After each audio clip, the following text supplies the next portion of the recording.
At my granddaughter's wedding, my daughter-in-law pointed straight at me and said, "She's the family's housekeeper. Don't talk to her." Everyone ignored me for the rest of the reception, so I decided to leave. But when the groom's parents found out who I really was, they panicked. I'm glad you're here. Follow my story until the end and comment with the city you're watching from. That way, I can see how far my story has traveled. My name is Rebecca, and I'm 65 years old. All my life, I've learned that the deepest wounds come from the people who should love you the most. But I never imagined that my own family would humiliate me in the cruelest way possible, on a day that should have been a celebration.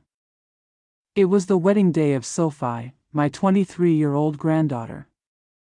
I had been waiting for this moment for months, imagining her walking down the aisle, radiant in her white dress. I dressed carefully that morning, choosing a simple navy blue dress I bought from a second-hand shop. It wasn't fancy, but it was dignified.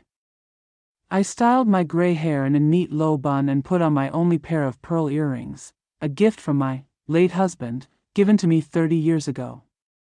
When I looked in the mirror, I saw an older woman who had worked hard her entire life, who raised her child with love, and who deserved respect. I arrived at the elegant reception hall in my old 2005 Honda Civic. The place was stunning, a red brick building with manicured gardens and tall glass windows, glowing under the afternoon sun. Clearly, the event had cost a fortune. I wondered how my son, David, managed to afford it all on his salary. Inside, I immediately felt out of place. Guests wore expensive suits and designer gowns. Their jewelry sparkled under chandeliers, and the men wore watches worth more than my rent for an entire year. I, with my simple dress and worn handbag, felt like an outsider. Then I saw my family. David stood chatting animatedly with a group of guests. He wore a perfectly tailored tux, but his smile didn't reach his eyes. Beside him stood Melanie, my daughter-in-law. Tall, beautiful, dripping in wealth she didn't have. Her gold gown probably cost more than my monthly pension. Her blonde hair was curled perfectly, her manicured nails glistened as she gestured, dramatically. I approached slowly, hoping for a warm greeting. A hug. A smile. A simple acknowledgement that I was the grandmother of the bride. But when Melanie saw me approaching, her entire face changed. Her smile disappeared. Her eyes hardened. She turned to the guests around her and said loudly enough for nearby tables to hear, "Excuse me, don't mind her. She's the family's housekeeper."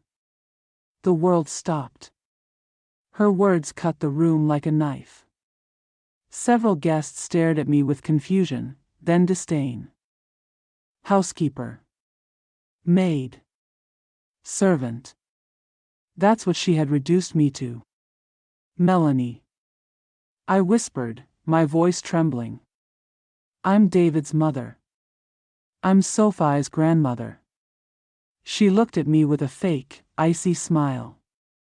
Mama Rebecca, she said in a condescending tone that made my name sound like an insult, I think you're confused.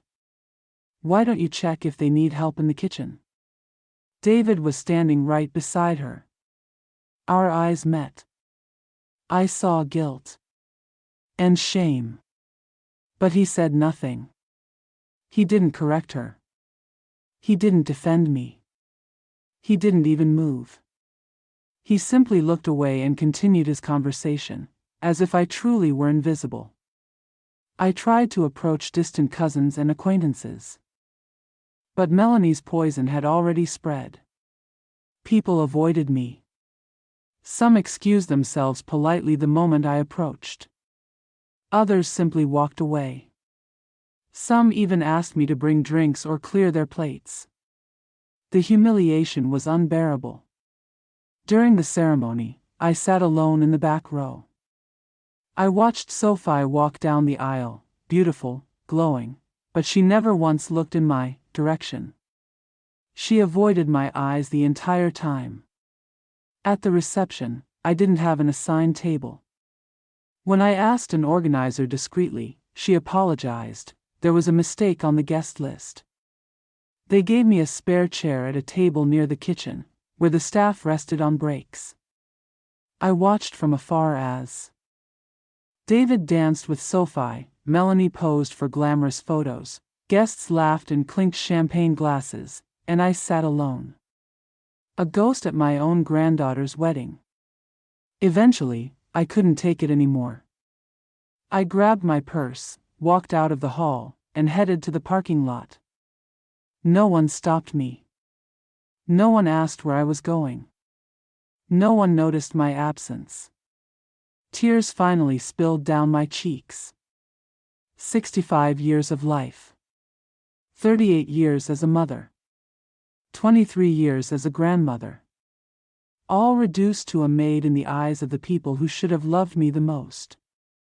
But what my family didn't know, what Melanie never bothered to find out, was who I really was.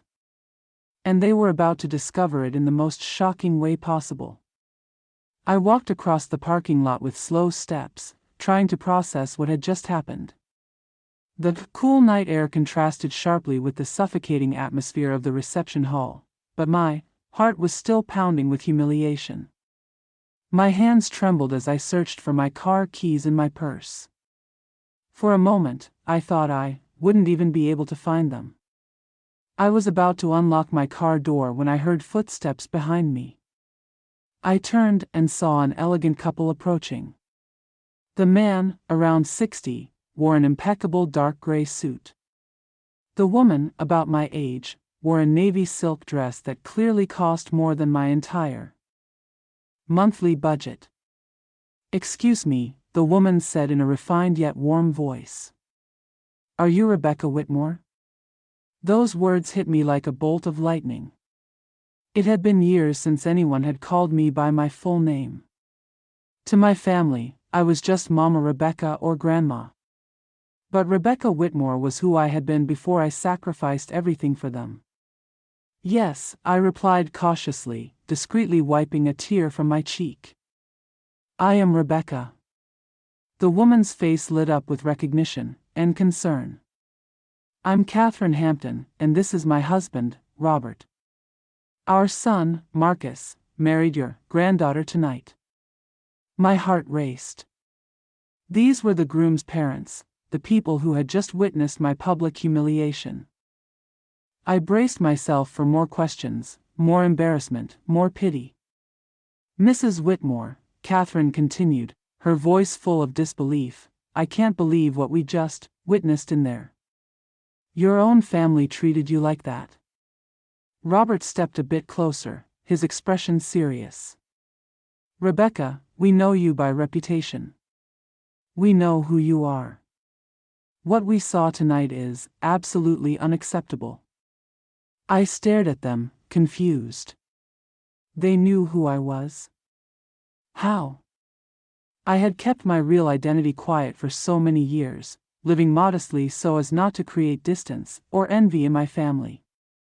Catherine must have noticed my confusion because she went on gently. "My dear, you are Rebecca Whitmore, founder of the Whitmore Foundation for Education. We've attended several charity events where your work has been honored.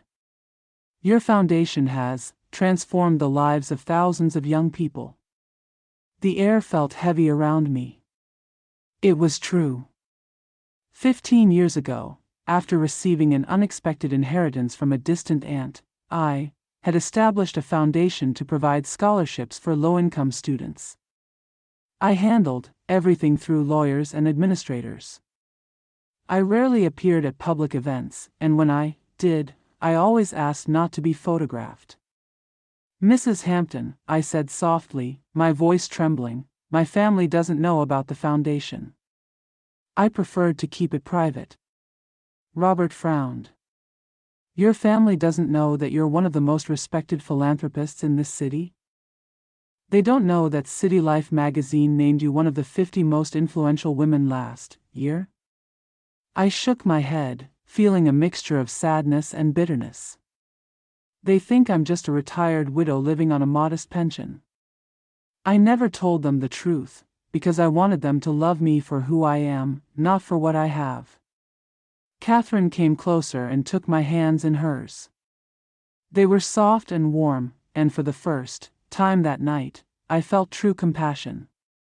My dear Rebecca, what your daughter-in-law did tonight was cruel and humiliating. But more than that, it was a terrible mistake. I don't understand, I whispered. Robert exchanged a meaningful look with his wife before continuing. Rebecca, we know David professionally. He works at Harrison Associates, doesn't he? I nodded. David had gotten that job as an accountant 5 years ago and had always been proud to work for one of the most prestigious firms in the city. Well, Robert said with a tight smile, my family holds a significant stake in that firm. I'm on the board of directors. My heart began to race. I didn't know where this was going, but I knew it was important. Catherine continued. And do you remember the residential development project David worked on last year? The Riverside Gardens apartment complex? Yes, I replied slowly. He was very excited about that project. He said it was the biggest account of his career. That project, Robert said, was partly funded by investment funds directly connected to charitable organizations, specifically the Whitmore Foundation. The world tilted under my feet. What are you saying? I whispered. I'm saying, Robert continued, that your son's professional success, the project that established him as a respected accountant at the firm, was made possible by money from your own foundation. Without realizing it, you've been indirectly supporting David's career for years. Catherine added gently, and not just that. The private school where Sophie studied, Westfield Academy, it receives substantial yearly donations from the Whitmore Foundation. Your granddaughter received an elite education thanks to your generosity. I leaned against my car, feeling my legs weaken. For years, I had lived modestly, stretching my small pension, while silently funding a foundation that had unknowingly benefited my own family. There's more, Robert said, his voice turning serious.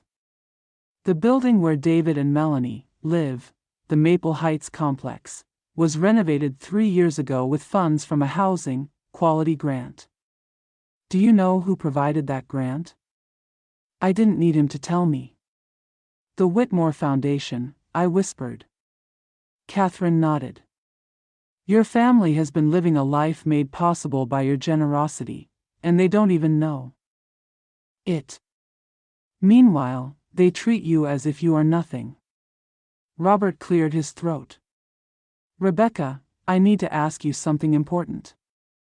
After what we witnessed tonight, are you sure you want your family to continue benefiting from your generosity without even knowing where it comes from? The question hung in the cold night air. For the first time in years, I considered something I had never dared to. Maybe it was time my family discovered who I really was. And maybe it was time they discovered what life felt like without the safety net I had quietly placed beneath them. Mr. and Mrs. Hampton, I said at last, my voice suddenly firm, I think it's time we have a very serious conversation about the future. The Hamptons and I walked back toward the ballroom with a determination I hadn't felt in years. Catherine walked by my side, her presence a silent support. Robert walked a step ahead, his jaw clenched with controlled indignation. Are you sure you want to do this now? Catherine asked softly as we neared the entrance. We could wait until tomorrow and talk about it privately. I shook my head. No. I've already waited too long. My family needs to understand the consequences of their actions tonight. The party was in full swing when we went back inside. The band was playing a lively song. Couples twirled and laughed on the dance floor. Champagne flowed freely. No one had noticed my absence. No one had wondered where I went. To them, I truly was irrelevant. I spotted David and Melanie at the bar, surrounded by the same group of guests who'd witnessed my humiliation. Melanie was laughing loudly, her champagne glass nearly empty. David was smiling, a bit unsteady on his feet, clearly tipsy. Robert walked straight toward them. Catherine and I followed, and the energy around us shifted. People turned to look, they felt something was wrong. David Whitmore, Robert said, his voice cutting through the music and chatter. David turned, surprised. His expression changed quickly into one of respect and nervousness. "Mr. Hampton," he stammered. "What an honor to finally meet you. I hope you're enjoying the celebration." "Actually," Robert replied coolly, "I need to speak with you about something very serious. It's about your mother." David frowned.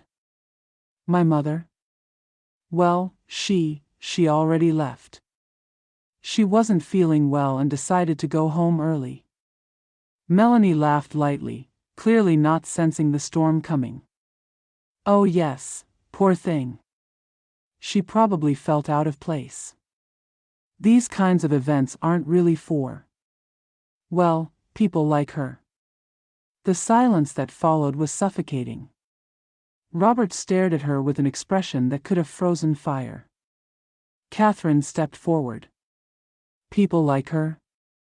Catherine repeated, her voice dangerously calm. "Are you referring to people like Rebecca Whitmore, founder of the Whitmore Foundation for Education?" David blinked, confused. "Sorry, I think there's a misunderstanding. My mother is Rebecca Hernandez. She's a widow and lives on a small pension." "She is your mother," Robert said, "and her name is Rebecca Whitmore. She is one of the most respected philanthropists in this city." Melanie gave a nervous laugh. "That's impossible. The woman you're talking about is rich and famous. My mother-in-law lives in a tiny apartment and drives an old car." "Exactly," Catherine replied. "Because she chooses to live modestly. That doesn't change the fact that her foundation has assets of over $15 million. I watched the color drain from David's face. Melanie stared at me, mouth open, her champagne glass trembling in her hand. "That's ridiculous," Melanie muttered. "You must be confused. She's just. Just what?" I asked, stepping forward, finally revealing myself from behind Catherine. Everyone turned to look at me. David looked like he'd seen a ghost. Melanie was completely speechless for the first time since I'd known her. "Mom," David said, his voice shaking. What is going on? Why are they saying this?" I took a deep breath, feeling decades of swallowed pain rise inside my chest. "They're telling the truth, David. I am Rebecca Whitmore. I have been for the last 15 years. But that's impossible," Melanie whispered. "You have no money. You live in that awful apartment and drive that old car." "I choose to live that way," I said quietly, "because I wanted you to love me for who I am, not for what I have." Apparently, that was a mistake. Robert continued, "David, you should know that your work at Harrison Associates, specifically the Riverside Gardens project, which made you one of the firm's rising stars, was funded in part by the Whitmore Foundation." David staggered. "What?" Catherine added, "And Melanie, the private school where Sophie studied, Westfield Academy, receives $50,000 a year from the Whitmore Foundation. Your daughter's elite education was paid for by the woman you called to help tonight." Melanie's champagne glass slipped from her fingers and shattered on the floor, drawing even more attention from nearby guests. No, she whispered, shaking her head. That can't be true. Oh, but there's more, Robert said. The apartment at Maple Heights where you live was renovated with funds from a housing grant. And guess who funded that grant? David stared at me. Mom. Is this true? Every word, I replied. For years, I've been indirectly funding the life you've built. Your job, Sophie's education, your apartment. All of it has been touched by my foundation's money. Melanie suddenly seemed to grasp the scale of what she'd done. Rebecca, I didn't know, she stammered. No, I cut in firmly. You didn't know because you never cared to know anything about me. You never asked about my life, my past, my work. To you, I was just an inconvenience tied to your husband. Nothing more. Mom, please, David said, reaching out. Let's talk about this in private. This is Sophie's wedding. We don't want to ruin it. Ruin what? I asked. Your perfect image? Your perfect celebration? You already ruined it the moment you decided to humiliate me in public. A murmur spread through the gathered crowd. I heard someone whisper, that really is Rebecca Whitmore. They treated her like staff. Unbelievable. Sophie and Marcus appeared then, still in their wedding clothes. What's going on? Sophie asked, alarmed. Why is everyone standing here? She froze when she saw me. Grandma, I thought you left. I did, I replied calmly. But I came back to clear a few things up. Marcus looked between me and his parents. Is it true? He asked them. Is she really Rebecca Whitmore? Yes, Robert confirmed. And we just watched how her family treated her tonight. Sophie looked at her mother, then at me. Mom. What did you do? Melanie's voice shook. Sophie, honey. It was just a slight misunderstanding. There was no misunderstanding, I said clearly.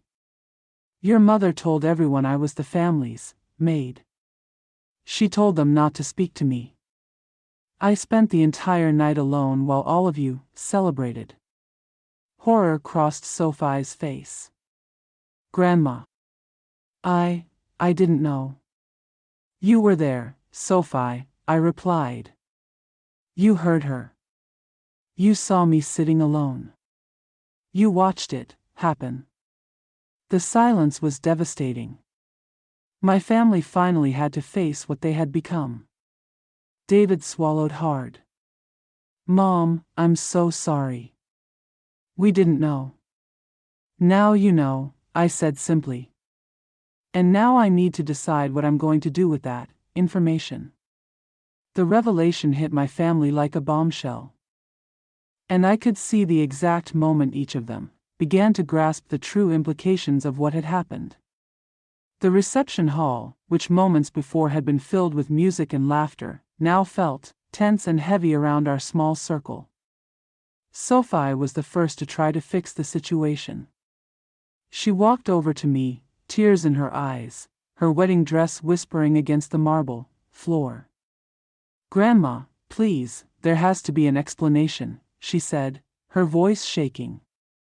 Mom wouldn't say yes, she would, I interrupted gently. And you know it, Sophie. You were there when she said those words. You saw me sitting alone throughout the reception. You saw everything, and you didn't say a word. Marcus moved closer to his new wife, clearly uncomfortable. Sophie.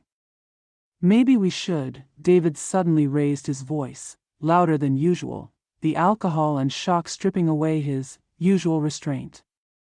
We need to sort this out right now, Mom, he said. If this is true, if you really have all that money, Then we need to talk about the family, about our future together. The way he said our future made my stomach turn. He wasn't thinking about my feelings.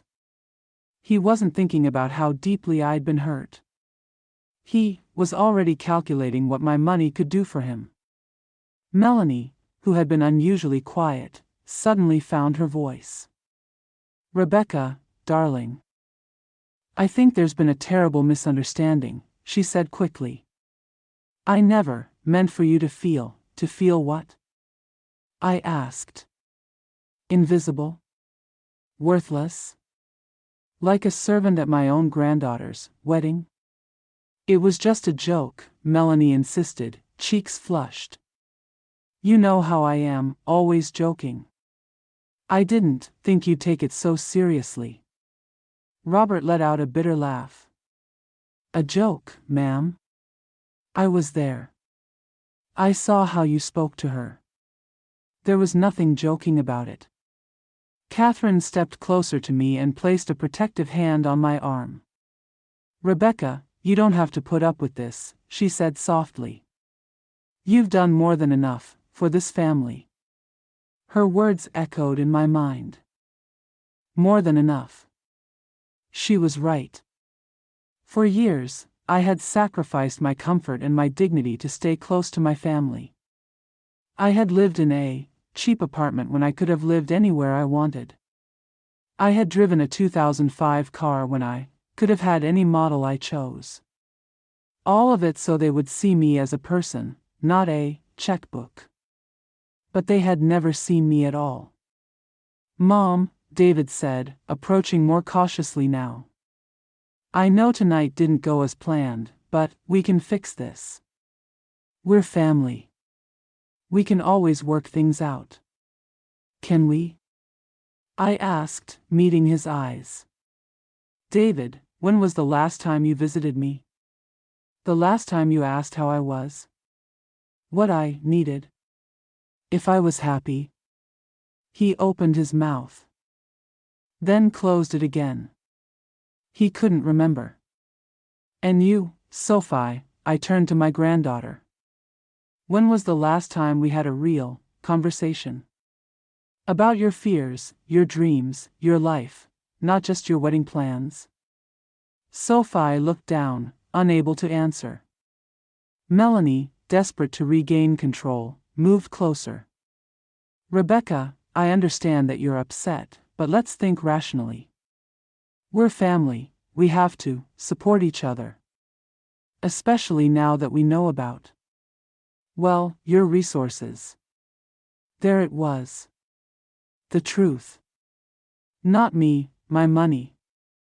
My resources, I repeated slowly. "Is that what I am to you now? A resource?" "No, of course not," David rushed to say. "You're our mother. Our grandmother. But you have to admit, this changes things. We could do so much together as a family." "Like what?" I asked. Melanie brightened slightly, sensing an opening. "Well, we could move to a bigger house," she said quickly. "Sophie and Marcus could have a more extravagant honeymoon. David could finally start his own accounting firm. The possibilities are endless." Every word confirmed my worst fears. They weren't sorry for what they'd done.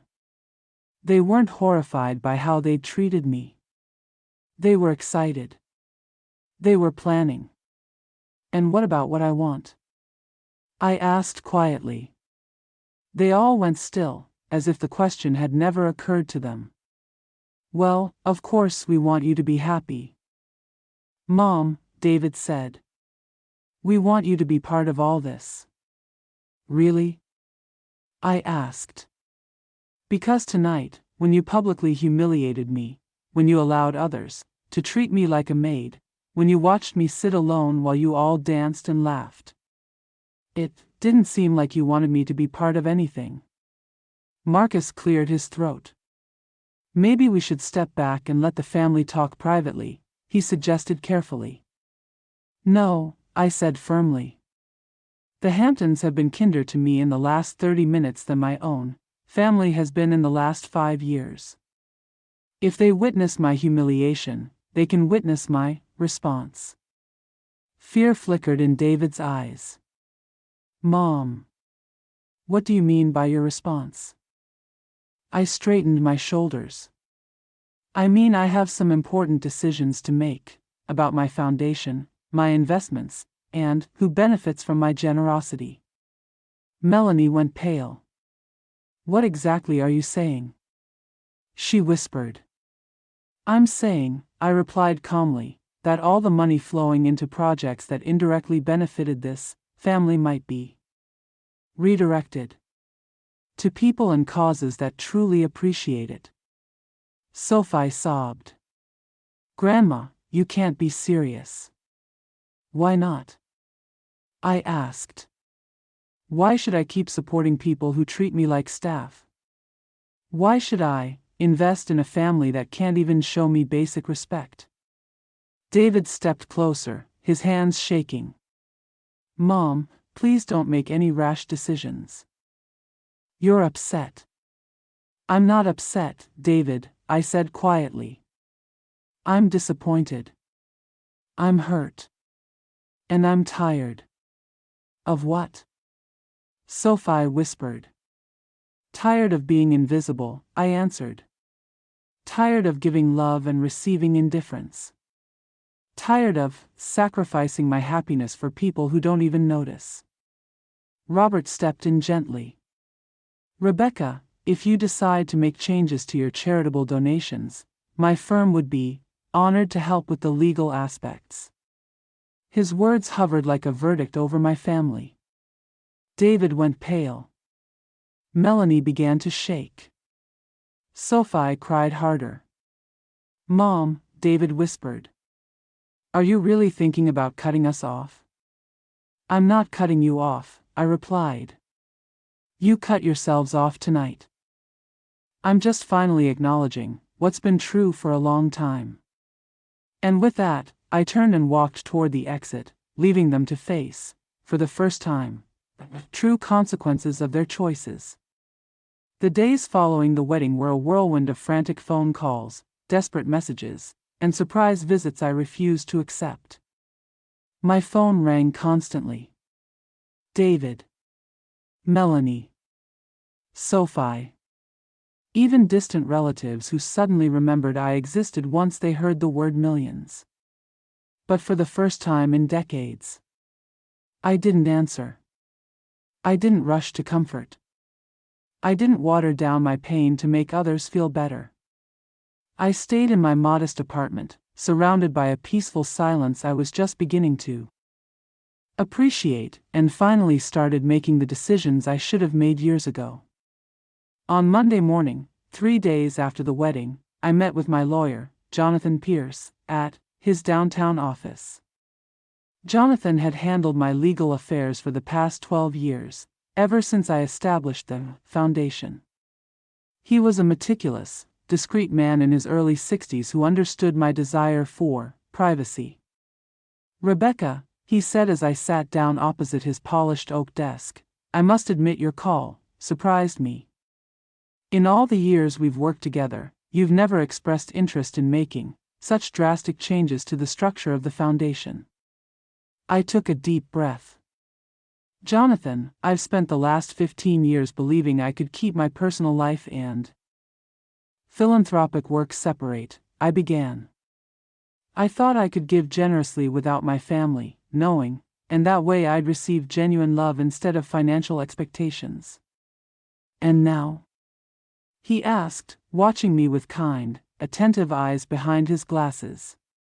Now I realize I've been living a lie, I said. My family never valued me as a person. And the money I've donated has been benefiting them indirectly without their knowledge, and without their gratitude. I told him about the humiliation at the wedding, about Melanie calling me the maid, about the Hamptons revealing all the connections between my foundation and my family's comfort. Jonathan listened in complete silence, only occasionally jotting down notes. What specific changes would you like to make? He asked finally. I want to revoke all donations that indirectly benefit my family, I said without hesitation. The grant for the Maple Heights complex where David lives. The funds for Westfield Academy where Sophie studied. Any development project tied to David's firm. All of it. Jonathan nodded slowly. That's perfectly legal, he said. Though some of these changes will have significant consequences for those involved. I know, I replied. That's exactly the point. For the next 2 hours, we went through every project and donation made by the Whitmore Foundation. I was stunned to see just how many aspects of my family's life had been touched by my money. Westfield Academy had received $150,000 a year for the last 8 years. The development project that boosted David's career had received $500,000 in investment funds. Maple Heights had been renovated with a $200,000 housing improvement grant. And I also want to establish a new will, I said once we were done reviewing the donations. What changes do you have in mind? He asked. I want most of my estate to go to charities and organizations that truly appreciate the work we do, I replied. A small percentage can go to Sophie, but only under certain conditions. What kind of conditions? Jonathan asked. I've been thinking about this, I said. She must work for a nonprofit organization for at least 2 years after my death. She has to prove that she understands the value of serving others before she receives any inheritance. Jonathan nodded, taking detailed notes. And David? He asked. David receives nothing, I said firmly. He's an adult who's had every opportunity. If he can't value his own mother, he doesn't deserve to benefit from her death. As I spoke, I felt a strange lightness inside me. For years, I believed it was my duty to cushion every fall for my family, to quietly solve every problem, to protect them from every consequence. But now I understood, by doing that, I had robbed them of the chance to grow, to value, to learn gratitude. When I left Jonathan's office that afternoon, my phone rang again. It was David, calling for the 10th time that day. This time, I answered. Mama, thank God you picked up, he said, his voice raw with panic. We need to talk. Melanie is hysterical. Sophie hasn't stopped crying. I don't know what to do. What do you need, David? I asked calmly. I need you to come home so we can sort this out, he said quickly. I need you to understand that what happened at the wedding was just a terrible misunderstanding. Melanie didn't mean what she said. Really? I asked. Because it sounded very intentional when she told everyone I was the maid, and to avoid speaking to me. She was nervous, David said. You know how she gets at big events. She says things without thinking. David, I said softly, you didn't defend me. There was a long silence. I was shocked, he said finally. I didn't know what to say. Exactly, I replied. You didn't know what to say when your wife humiliated your mother in public. You didn't know what to say when I sat alone all night. You didn't know what to say when it was obvious I was suffering. Mama, please, don't, David, enough, I said firmly. I'm 65. I've spent my entire adult life taking care of others, sacrificing my needs for my family. Now, I'm finally going to take care of myself. What does that mean? He asked, and I heard the panic in his voice. It means, I said, that I'm not going to be the invisible grandmother who accepts whatever treatment you decide to give her. It means I'm going to live life on my own terms. But we're family, David protested. Family doesn't abandon each other. I let out a small, humorless laugh. Really? Because from where I'm standing, it looks like you abandoned me a long time ago. I'm just finally accepting it. That night, as I prepared a simple dinner in my small kitchen, I thought about all the decisions I'd made that day. For the first time in years, I didn't feel the heavy weight of obligation on my chest. I didn't have to worry if David needed money, if Sophie was happy, if Melanie approved of me. I was free. The phone rang again. This time, it was Sophie. "Grandma," she sobbed the moment I answered. "Please don't do this. Please don't punish us for Mom's mistakes." "Sophie," I said gently, "this isn't punishment. It's a consequence." "What's the difference?" she cried. "Punishment is something imposed to teach a lesson," I explained. "A consequence is the natural result of a choice." She cried harder. "But I love you, Grandma. I've always loved you." "Really?" I asked softly. "Because at your wedding, when your mother humiliated me, you didn't say anything. When I sat alone, you didn't come talk to me. When I was clearly hurting, you kept dancing and smiling as if nothing was wrong." "I didn't know what to do," she whispered. "You could have done the right thing, Sophie," I said. "You could have defended your grandmother. You could have shown compassion. You could have proven that the values I tried to teach you actually meant something." "I was afraid," she admitted. "Afraid Mom would get angry if I contradicted her." And there it was, the heart of the problem. Sophie had chosen comfort over courage, silence over justice, her mother over her grandmother.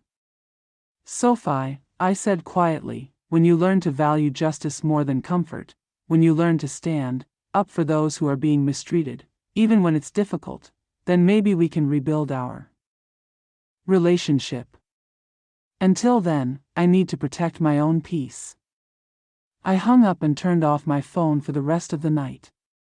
For the first time in decades, I slept in complete silence, without worrying about anyone else's drama, and I discovered silence can be beautiful. 6 months after Sophie's wedding, I found myself sitting on the terrace of my new apartment, bright, comfortable 2-bedroom place in a building overlooking the city's Central Park. For the first time in 15 years, I was no longer pretending to be poor. I had bought furniture I truly liked, paintings that made me happy, a kitchen equipped not with whatever was cheapest, but with what I actually enjoyed using. The transformation wasn't just external. I'd lost 10 pounds without trying. My hair had regained some shine. The deep lines of worry around my eyes had softened. I felt renewed. The changes I'd made through Jonathan had had the exact effect I expected. The grant for Maple Heights was revoked. David and Melanie received notice that they would need to move to a place they could afford on their own.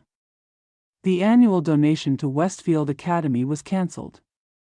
Sophie had already graduated, so this didn't affect her directly, but it greatly affected the school's budget. Most significantly, the investment funds connected to Harrison Associates and the Riverside Gardens project were pulled from any future ventures with the firm. David lost several important accounts once clients realized he no longer had access to certain privileged investment channels. I didn't take pleasure in their suffering, but I didn't feel guilty either. They had lived for years benefiting from my generosity without knowing, without appreciating it, and certainly without respecting me. Now, they were finally experiencing life without the invisible safety net I'd quietly laid beneath them. My new routine included volunteer work 3 days a week at a community center, where I taught basic financial skills to low-income women. It was more fulfilling than any anonymous donation had ever been. I saw their faces when they finally understood how to manage a budget. Avoid predatory loans, or start a small savings fund. I saw my time and knowledge changing lives in real time. I had also begun socializing in ways I hadn't allowed myself to before. I joined a book club. I took watercolor painting classes. I made friends with women my age who valued me as a person, not as a source of help. Catherine Hampton had become a particularly dear friend. We met for lunch every couple of weeks and talked about philanthropy, life, aging, and starting over. Through her, I met other philanthropists and began participating more openly in the city's charity scene. I no longer hid who I was. One Tuesday afternoon, as I returned from painting class, I found Sophie waiting for me in the lobby of my building. She looked different from how I remembered her at the wedding, thinner, more tired, with dark circles under her eyes. "Hi, Grandma," she said softly when I approached. Her voice was tentative, almost shy. "Sophie," I replied, keeping my tone neutral. "What can I do for you?" "Could we talk?" she asked. "Just for a few minutes?" I considered it. For 6 months, I had ignored almost every attempt from my family to reach me. But something, in Sophie's posture, her lowered shoulders, her nervous fingers, the sincerity in her eyes, stirred a small curiosity in me. "All right," I said at last. "We can talk. There's a cafe on the corner." We walked there in silence. Inside, we ordered our drinks and sat at a small table by the window.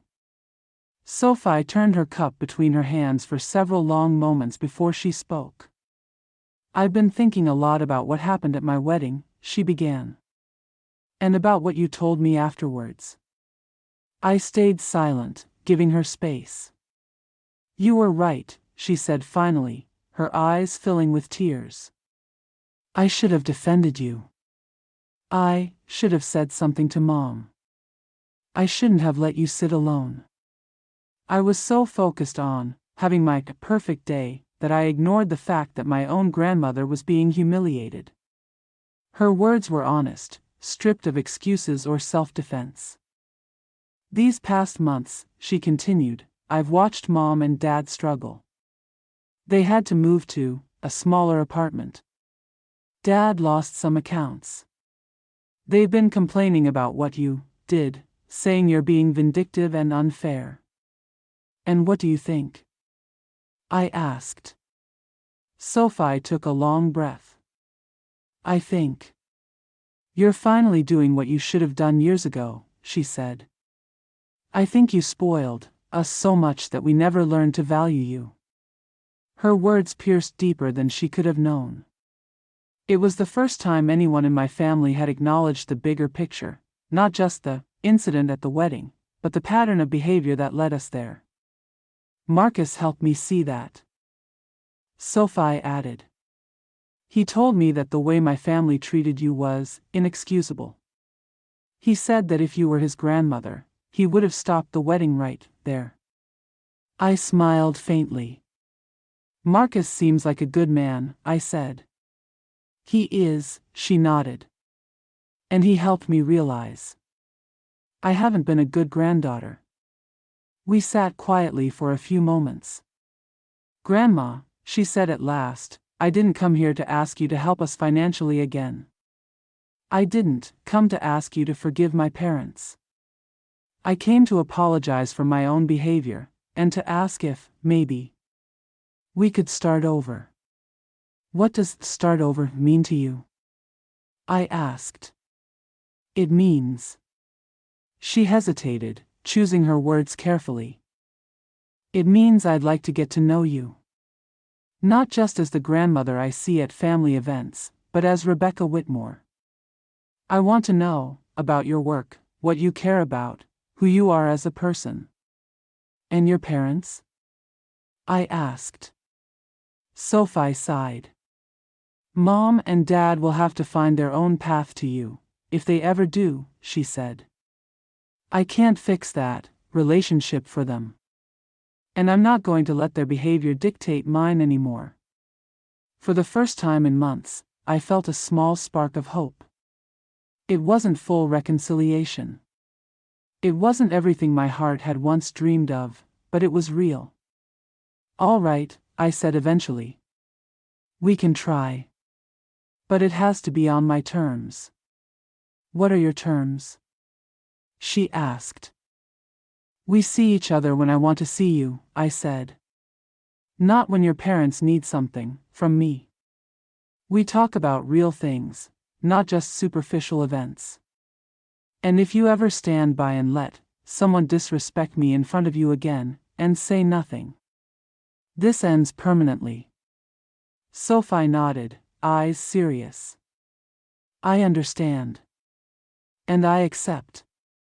Over the next hour, we had the most honest conversation we'd had in years. She told me about her fears in her marriage, about the pressure to maintain a certain image, about how she'd realized she'd been living the life others wanted for her, not the life she wanted. I told her about my work at the community center, about my new friends. About how freeing it had been to finally live according to my own values instead of constantly trying to earn the approval of others. When we said goodbye, she hugged me tighter than she had in a long time. It wasn't the obligatory hug at family gatherings. It was real. Thank you, Grandma, she whispered. Thank you for not giving up on me completely.